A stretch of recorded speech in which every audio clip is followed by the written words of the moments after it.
આપણે અહીંયા મોલ અને મોલ સંકલ્પના તથા મોલ અંશ ભણ્યા બાદ વધારાનો એક અને અગત્યનો એક ટોપિક ભણવાના છીએ અને જે છે તત્વનું ટકાવાર પ્રમાણ શોધવું.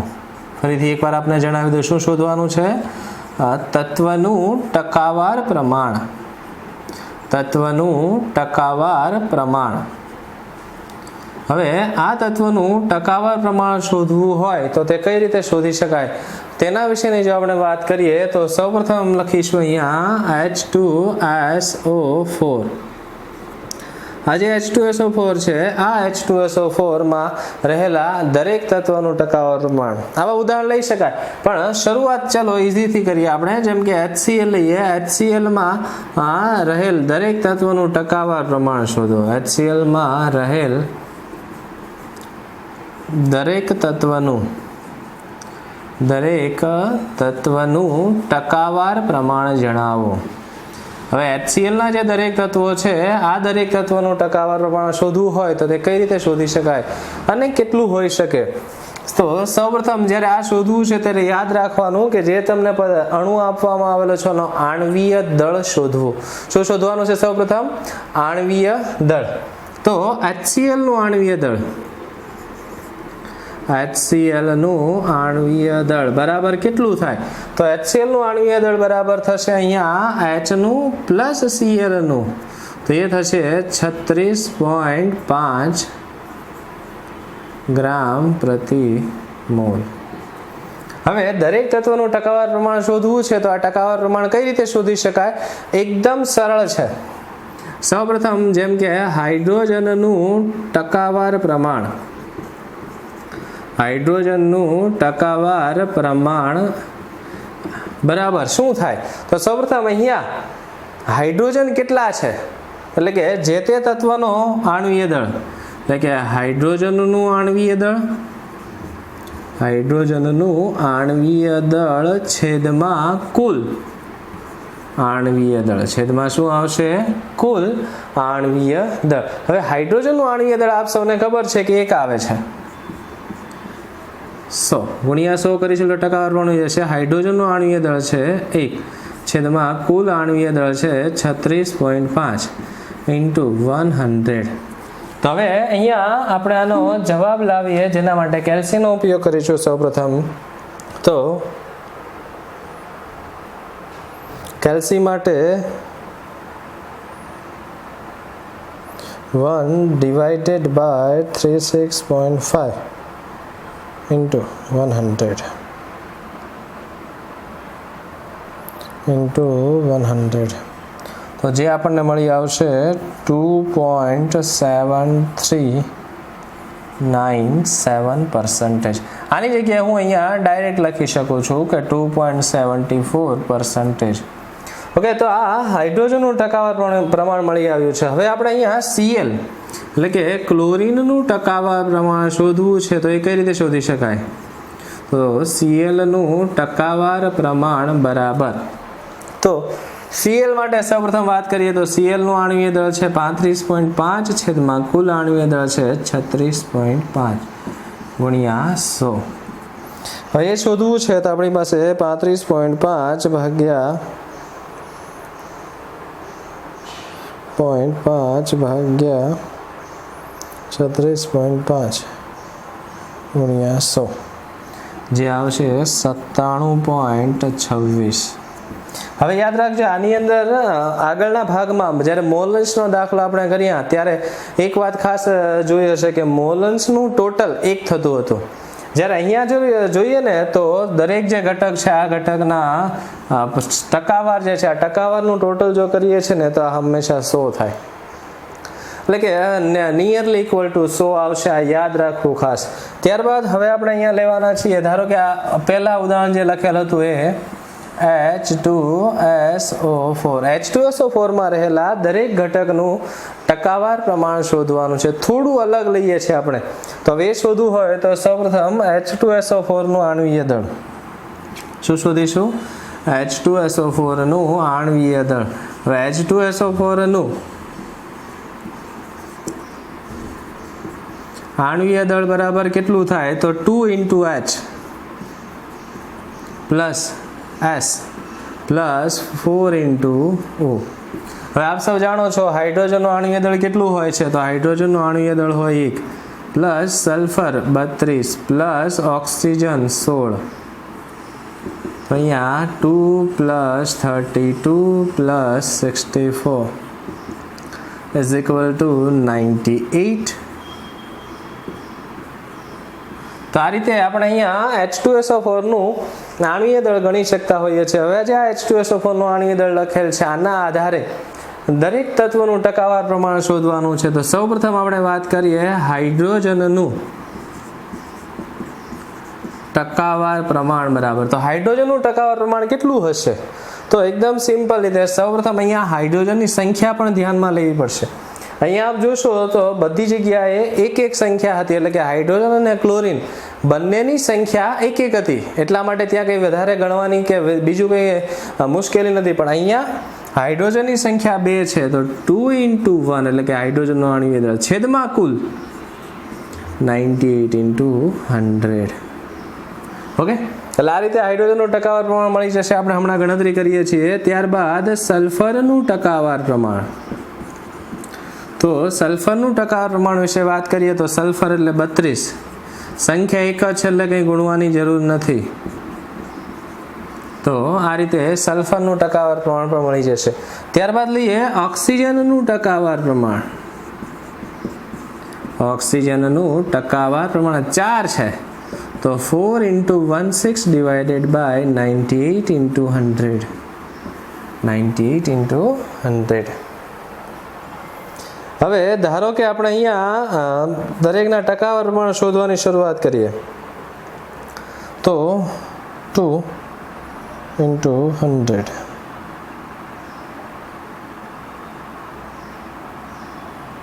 ભાગ્યા 98, તો આ આવશે 2.04. ત્યારબાદ આપણે અહીંયા લઈએ 32 ડિવાઇડેડ બાય 98. 32 ઇન્ટુ 32.65. અને ત્યારબાદ લઈએ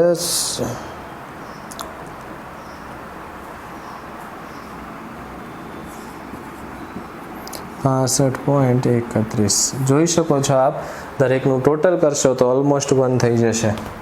તો આ રીતે જ્યારે પણ આપ ટકાવાર પ્રમાણ શોધો છો તો આ ટકાવાર પ્રમાણ લઈએ તો દરેક તત્વના ટકાવાર પ્રમાણનું ટોટલ જ્યારે તમે આપ છેલ્લે ગણો છો તો એ ટોટલ હંમેશના માટે 100 થતું હોય છે. હંમેશા કેટલું થતું હોય? 100. એટલે આ રીતે આપણે અહીંયા 2 દાખલા ગણ્યા છે. હજી એક ઉદાહરણ લઈએ થોડું આનાથી અલગ. જેમ કે આપણને આપવામાં આવે છે ગ્લુકોઝ. શું આપવામાં આવે છે? ગ્લુકોઝ. ગ્લુકોઝનું આણ્વીય દળ આપ સૌને ખબર જ છે, C6H12O6. C6H12O6. આની અંદર રહેલા દરેક તત્વનું ટકાવાર પ્રમાણ શોધવાનું છે. તો સૌપ્રથમ ગ્લુકોઝનું આણ્વીય દળ શોધીશું. ગ્લુકોઝનું આણ્વીય દળ કેટલું થાય? તો ગ્લુકોઝના આણ્વીય દળ વિશે વાત કરીએ તો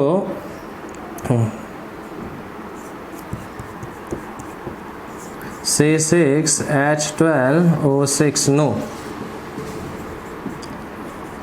આણ્વીય દળ બરાબર, આનું આણ્વીય દળ કેટલું હશે? તો 6 into 12 plus 12 into 1 plus 6 into 16, જે આવશે 180 ગ્રામ પ્રતિ મોલ. આ ગણતરી આપ સૌએ કરવાની છે. 180 મેં લખ્યો છે, સાચો છે ખોટો એ તો જોવું પડશે ને. મેં અહીંયા કેલ્સી નથી વાપર્યું, તો બની શકે મારી પણ ભૂલ હોઈ શકે. તો આપણે આ ગણતરી કરવાનો પ્રયત્ન કરવાનો છે. ત્યારબાદ 180 થયા, જોઈ લઈએ એકવાર.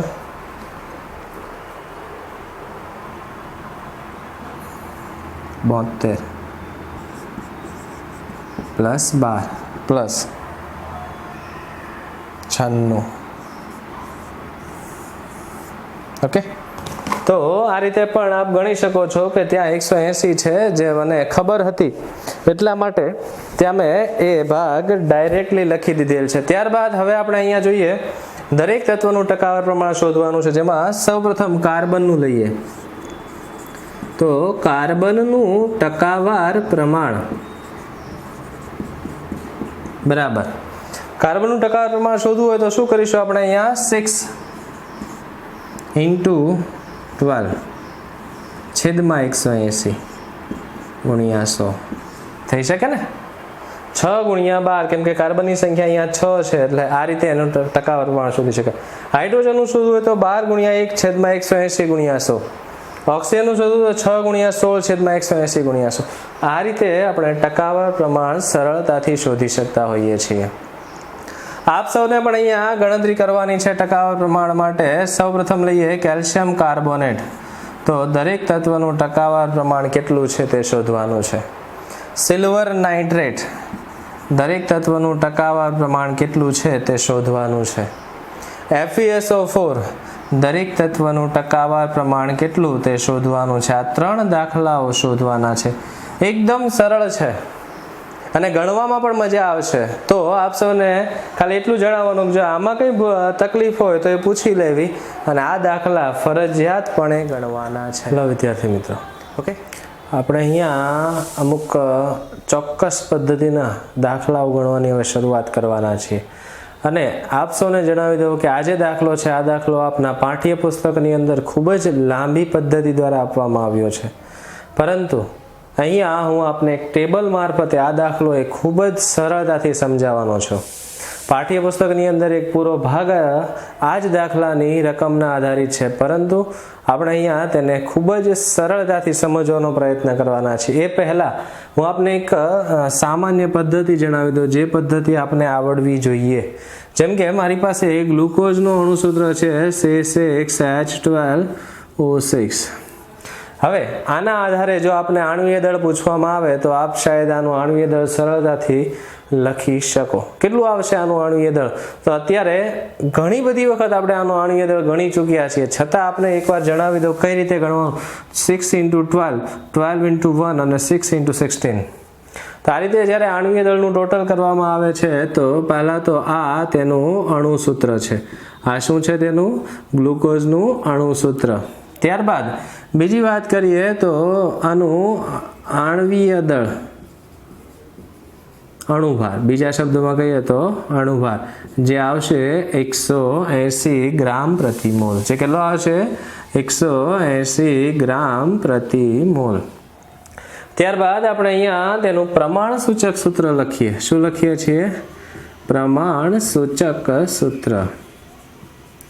તો આ પ્રમાણ સૂચક સૂત્ર કઈ રીતે શોધવું, જે આપણે અગાઉ અભ્યાસ કરી રહ્યા છીએ, છતાં હું આપને એક વખત ફરીથી સમજાવી દઉં છું.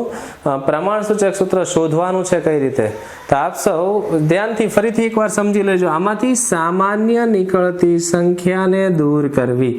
શું? સામાન્ય નીકળતી સંખ્યાને દૂર કરવી.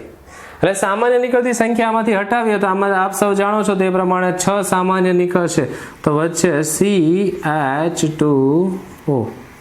જ્યારે આનું જે આણ્વીય દળ શોધીશું, જેને પ્રમાણ સૂચક સૂત્ર દળ કહેવાશે. શું કહેવાશે? પ્રમાણ સૂચક સૂત્ર દળ. અને એ કેટલું હશે તો એની વાત કરીએ તો એ આમાંથી મેં સામાન્ય 6 કાઢ્યા છે, તો આના ભાગ્યા હું 6 કરીશ એટલે કે 30 આવશે. આ કેટલું થશે? ફરીથી એકવાર કહી દઉં, 30. હવે ધારો કે આપની પાસે આ આપવામાં આવ્યું છે અને તમને આ સંખ્યા આપવામાં આવી છે. શું આ મળી જાય? મળી જાય. તમને આ આપવામાં આવ્યું છે અને આ આપવામાં આવ્યું છે, એટલે કે આણ્વીય દળ આપવામાં આવ્યું છે અને પ્રમાણસૂચક સૂત્ર દળ આપવામાં આવ્યું છે, તો તમને પ્રમાણસૂચક અણુસૂત્ર મળી શકે ખરા? મળી જાય. એટલે કહેવાનો મતલબ આ બધી વસ્તુને તમે એકબીજામાં ગમે ત્યારે ગમે તે રીતે શોધી શકતા હો છો. તો યાદ રાખવાનું છે, હવે જે આપણે દાખલો ગણવાના છીએ, આ દાખલાની અંદર તમને દાખલાના અંતે મળશે જે પ્રમાણસૂચક સૂત્ર હશે. પ્રમાણસૂચક સૂત્રના આધારે આપ સરળતાથી પ્રમાણસૂચક સૂત્ર દળ શોધી શકો છો. અને રકમની અંદર આપને આપવામાં આવ્યું છે તેનું આણ્વીય દળ, તો અણુસૂત્ર મળી શકે ખરા? મળી જાય, આરામથી મળી જાય. આ બંનેમાં જે છે, આ બંનેને અંદર સંખ્યા કઈ મળે છે એ જોવાની છે, અને એ સંખ્યાને આ સૂત્ર સાથે ગુણી દેવાની છે, એટલે મળી જશે અણુસૂત્ર. તો એ રકમ આપણે સૌપ્રથમ લખી લઈએ. તો રકમ અહીંયા અધૂરી છે, આ અધૂરી રકમને આપણે પૂર્ણ કરીએ તો અહીંયા આપને આપવામાં આવ્યું છે તે પ્રમાણે એક સંયોજનમાં હાઇડ્રોજન 4.07, કાર્બન 24.47, કાર્બન 24.47 અને ક્લોરીન 71 ક્લોરીન કેટલું આપવામાં આવ્યું છે 71.65 અને તમને એવું કહેવામાં આવેલું છે કે આનું આણ્વીય દળ છે 98.96 ગ્રામ પ્રતિ મોલ. હવે આના આધારે આપણે એવું કહેવામાં આવેલું છે કે હવે આમાં આપણે અહીંયા શોધવાનું છે કે આનું અણુસૂત્ર કયું હશે. શું શોધવાનું છે? આનું અણુસૂત્ર કયું હશે. તો તેનું અણુસૂત્ર શોધવા માટે આપણે શું કરવાનું છે? સૌપ્રથમ અહીંયા તત્વના આધારે તત્વનું ટકાવાર પ્રમાણ, એટલે સૌપ્રથમ આપણે અહીંયા તત્વનું ટકાવાર પ્રમાણ લખીશું. આ તત્વ કયું છે એ લખીશું અને ટકાવાર પ્રમાણ ડિવાઇડેડ બાય પરમાણુ ભાર, એટલે કે જે તે તત્વના ટકાવાર પ્રમાણને જે તે તત્વના પરમાણુ ભાર વડે ભાગવાનું છે. ત્યારબાદ સૌથી નાની સંખ્યા વડે, શું? સૌથી નાની સંખ્યા વડે દરેકને ભાગો અને જે મળશે હવેની જે ભાગ્યા બાદ જે તમને સંખ્યા મળવાની છે જે તે તત્વની કુલ સંખ્યા જે અહીંયા આપણને જોઈએ છે તે મળી આવશે. કઈ રીતે આપણે દાખલો ગણીશું તો વધારે ખબર આવશે. જેમ કે તત્વ લઈએ હાઇડ્રોજનનું ટકાવાર પ્રમાણ અહીંયા આપણને આપવામાં આવ્યું છે 4.07%. ઓકે. ત્યારબાદ કાર્બનનું ટકાવાર પ્રમાણ આપણને અહીંયા આપવામાં આવેલું છે 24.47. ત્યારબાદ ક્લોરીન લઈએ છીએ તો ક્લોરીનનું ટકાવાર પ્રમાણ આપવામાં આવેલું છે 71.65. હવે આ દરેકના ટકાવાર પ્રમાણ મળી ગયા. હવે આપણે શું કરીશું? આ ટકાવાર પ્રમાણ છે જે ટકાવાર પ્રમાણને જે તે તત્વના પરમાણુય ભાર વડે ભાગવાનું છે. તો 4.07 આપ હાઇડ્રોજનનું પરમાણુય ભાર જાણો છો 1 આવે છે. તો 4.07 ભાગ્યા 1 એટલે આવવાની છે એની જ રકમ, છતાં આપણે એક વખત જોઈ લઈએ કેમ કે બધામાં એમ પણ જરૂર પડવાની છે. તો અહીંયા હું ડાયરેક્ટ લખી દઉં છું 4.07. ઓકે. ત્યારબાદ બીજું આવશે 24.47 ભાગ્યા 12 તો એ મળશે 2.03 અથવા તો 4. ત્યારબાદ અહીંયા આવશે 71.65 ભાગ્યા 35.5 ભાગ્યા 35.5 2.02. તો આપ જોઈ શકો છો તે પ્રમાણે સૌથી નાની સંખ્યા કઈ છે 2.02. તો આના વડે દરેકને ભાગી દઈએ આપણે 2.02 વડે. તો 4.07 ભાગ્યા 2.02 જે આપણને મળશે 2. ત્યારબાદ અહીંયા પણ 1 મળશે અને અહીંયા પણ 1 મળશે.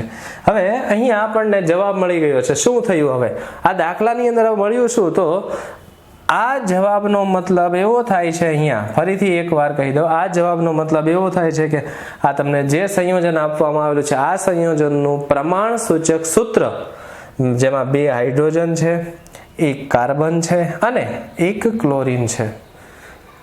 આ દાખલો ફરીથી આપણે આખો સમજાવી દો. અહીંયા સૌપ્રથમ શું લેવાનું છે આપણે? તત્વ જે છે આ તત્વ જે તે તમને રકમમાં આપવામાં આવ્યું છે તત્વ લખી દીધા. આ દરેક તત્વનું ટકાવાર પ્રમાણ એની બાજુમાં લખી દેવામાં આવ્યું છે. હવે શું કરવાનું છે? તો જે તે તત્વના ટકાવાર પ્રમાણને જે તે તત્વના પરમાણુય ભાર વડે ભાગવાનું છે. તો હાઇડ્રોજનનો પરમાણુય ભાર 1 છે તો આ સંખ્યાનો 1 વડે ભાગીશ તો એ મળશે.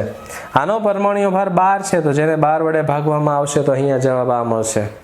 આનો પરમાણુય ભાર 35.5 છે એને ભાગીશ તો આ મળશે. હવે આ કોલમની અંદર સૌથી નાની સંખ્યા વડે યાદ રાખજો શું? સૌથી, એટલા માટે મેં અહીંયા ઉપર લખી દીધું છે સૌથી નાની સંખ્યા વડે દરેકને ભાગો. દરેકને, પોતાને પણ ભાગો ને એના સિવાયના 2 ને પણ ભાગો તો 2 1 1 આ રીતે મળશે. હવે આનો મતલબ એવો થાય છે કે આ જે સંયોજન છે એમાં કાર્બન 1 છે, હાઇડ્રોજન 2 છે અને 1 ક્લોરીન છે. માત્ર આને ગોઠવ્યું છે.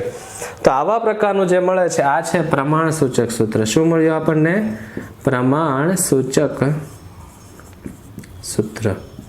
આ જે પ્રમાણ સૂચક સૂત્ર મળ્યું છે આના આધારે તેનું પ્રમાણ સૂચક સૂત્ર દળ શોધવું હોય તો મળી જાય ખરા, સરળતાથી મળી જાય. જેમ કે કાર્બન છે તો 12 છે, હાઇડ્રોજન થશે 2 × 1 પ્લસ 35.5, તો અહીંયા આવશે 14 પ્લસ 35.5, જે આપણને ગણતરી કરશો તો મળી જશે 49.5, જે આપણે ફરીથી એકવાર છતાં કરી લઈએ. 14 પ્લસ 35.5 49.5 ગ્રામ પ્રતિ મોલ. હવે આ રકમને આની સાથે સરખાવી. આપણી પાસે પ્રમાણસૂચક સૂત્ર છે, આ છે. ત્યારબાદ આપણી પાસે પ્રમાણસૂચક સૂત્ર દળ છે, આ પણ છે. રકમની અંદર તમને આણ્વીય દળ આપવામાં આવેલું છે, મતલબ આ આપેલું છે. તો તમને આ સંખ્યા મળી શકે ખરા? મળી જાય આરામથી. આના ભાગ્યા આ કરો છો એટલે સંખ્યા મળે, એનો મતલબ એવો છે કે આના ભાગ્યા હું આ કરી દઈશ, આરામથી તમને સંખ્યા મળી જશે. તો એ સંખ્યા બરાબર શું આવશે? તો 98.96 ભાગ્યા 49.5. તો આ સંખ્યા કેટલી મળશે આપણને અહીંયા? 98.96 ભાગ્યા 50.5, જે મળશે 1.9999, એટલે કે નિયરલી ઇક્વલ ટુ 2. તો આ 2 એટલે કે આ બંનેનો ગુણાકાર કરું તો આપણી પાસે આણ્વીય સૂત્ર મળી જાય. એ બંનેનો ગુણાકાર કરો એટલે શું મળી જશે? આણ્વીય સૂત્ર. એટલા માટે હવે તો અહીંયા અણુ સૂત્ર બરાબર શું થાય? અણુ સૂત્ર બરાબર 2 × CH2Cl. તો અહીંયા આવશે C2H4Cl2. તો આ રીતે આપણે અહીંયા કોઈ રકમની અંદર જો તમને ટકાવાર પ્રમાણ આપવામાં આવ્યું હોય તો આ ટકાવાર પ્રમાણના આધારે અણુસૂત્ર મેળવી શકતા હોઈએ છીએ. પ્રમાણસૂચક સૂત્ર તો સરળતાથી મળી જાય. તમને રકમની અંદર આપવામાં પણ આવેલું છે અહીંયા આણ્વીય દળ. પ્રમાણસૂચક સૂત્ર મળશે, પ્રમાણસૂચક સૂત્ર દળ મળશે, બંનેને ભાગાકાર કરો, એક સંખ્યા મળશે, અને આ સંખ્યા વડે તેના પ્રમાણસૂચક સૂત્રને ગુણી દો એટલે તમને શું મળી જશે? અણુસૂત્ર. તો આ રીતે આપણે અહીંયા કોઈ સંખ્યાના આધારે કોઈ તમને ટકાવાર પ્રમાણ આપ્યું છે ને આ ટકાવાર પ્રમાણના આધારે તેમાંથી અણુસૂત્ર બનાવી શકાય. આવો એક સ્વાધ્યાયની અંદર દાખલો છે.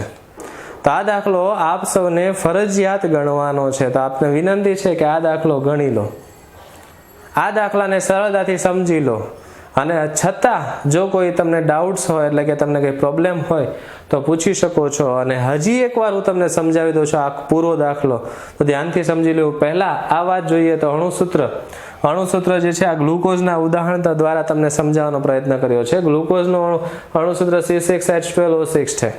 તેનું પ્રમાણસૂચક સૂત્ર શું થાય? તો C6CH2O. તેમાંથી 6 સામાન્ય કાઢ્યા છે, 6 સામાન્ય કાઢો એટલે વધશે CH2O. ત્યારબાદ આણ્વીય દળની વાત કરીએ તો ગ્લુકોઝનો આણ્વીય દળ 180 છે, આને 180 ને 6 વડે ભાગો એટલે 30 મળી જાય, અથવા તો આનામાંથી મેળવશો તો પણ તમને મળી રહેશે. એટલે આ બંને રીતે તમે આ મેળવી શકો. એ જ પદ્ધતિનો અહીંયા આપણે પાછળથી ઉપયોગ કરવાના છીએ.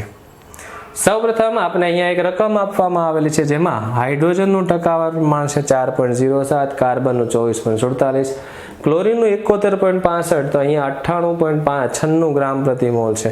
હવે આવા સમયે આ જે તત્વ છે આ તત્વ વિશે જો આપણે વાત કરીએ તો આ તત્વની અંદર દરેક તત્વ આપેલા છે, એ તત્વનું ટકાવાર પ્રમાણ આપવામાં આવ્યું છે. Hydrogen 4.07, carbon 24.47, chlorine 71.65. હવે શું કરીશું? આ ટકાવાર પ્રમાણને જે તે તત્વના પરમાણુ ભાર, જેમ કે હાઇડ્રોજનનો 1 છે, કાર્બનનો 12 છે, ક્લોરીનનો 35.5 છે, તો આના ભાગ્યા આ કરીશું, આના ભાગ્યા આ, એ રીતે કરીશું તો આપણને અહીંયા આ રકમ મળશે. હવે સૌથી નાની સંખ્યા વડે દરેકને ભાગવાનો છે, તો સૌથી નાની સંખ્યા વડે ભાગો તો અહીંયા 1 1 2 મળશે. આ જે 1 1 2 મળ્યું એનો મતલબ એવો થયો કે આ જે સંયોજન છે આનું પ્રમાણસૂચક સૂત્રમાં હાઇડ્રોજન 2 છે, હાઇડ્રોજન કેટલા છે? 2, કાર્બન 1 છે, ક્લોરીન 1 છે, અને આના આધારે તેનું સમીકરણ બનશે પ્રમાણસૂચક સૂત્ર CH2Cl, જેનું જો પ્રમાણસૂચક સૂત્ર દળ શોધવામાં આવે તો એ મળે 95.5. એટલે આપણી પાસે આ 2 રકમ આવી ગઈ. હવે આ ઓલરેડી આપેલી છે તો આના ભાગ્યા આ કરીશું એટલે આ સંખ્યા મળશે. એ જ કર્યું મેં અહીંયા 98.96 ભાગ્યા 49.5, જે મળ્યું 1.99, મતલબ કે 2. આ 2 સંખ્યાઓના આધારે અણુસૂત્ર શોધવું હોય તો પ્રમાણસૂચક સૂત્રને આ 2 સંખ્યા વડે ગુણી દો એટલે આપણને શું મળી જાય છે? અણુસૂત્ર. તો આ રીતે આપણે અહીંયા આ એકદમ સરળ દાખલા જે ટેક્સ્ટબુકમાં કંઈક અલગ રીતે આપ્યો છે જેને સમજવાનો પ્રયત્ન કર્યો. મળીએ હવે કંઈક નવા દાખલા સાથે.